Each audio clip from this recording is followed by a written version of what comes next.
All right, here's the third missing ingredient that sadly is very evident. I see it in my clients all the time. When I'm working with a new client, I see this all the time.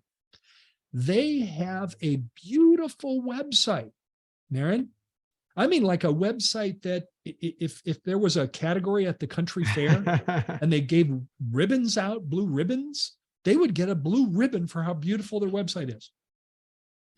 But wait for it, nobody ever sees it. Right. Nobody goes there except maybe nobody you and... ever sees it.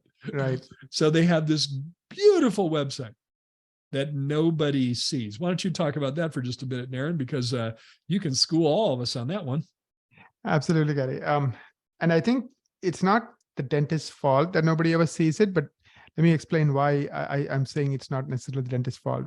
95% of the practices and 95% of the web pages, nobody ever sees. Unfortunately, 5% of the practices, everyone sees, meaning they do a really good job in showing up when people are looking for, let's say a particular service or particular, procedure the doctor does. Now, doctors get so caught up in building this perfect website, but just think about it for a minute, right? If that website is this website that nobody ever sees, all that effort, all that money, all that time is pointless. It might satisfy your ego, but this is not like the pool in your house or that, the movie room you have for your enjoyment. This is for growing your new patients, right? Building relationships with them. So if it's a website that only the people who know it only see, then it's really not doing anything for you. I have a way to describe that, Naren, that you want your website to work. Right.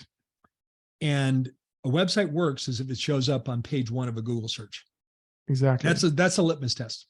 If it shows up on page 1, your website's working. If it doesn't show up on page 1, it's not working because nobody goes past page 1. Page 1, exactly.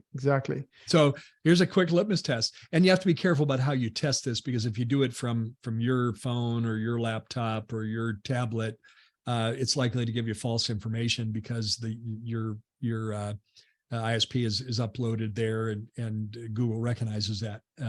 So you got to do it from a neutral device. But test it and see if your website shows up on page 1. If it shows up on page 1, it's working. If it doesn't, it's not working.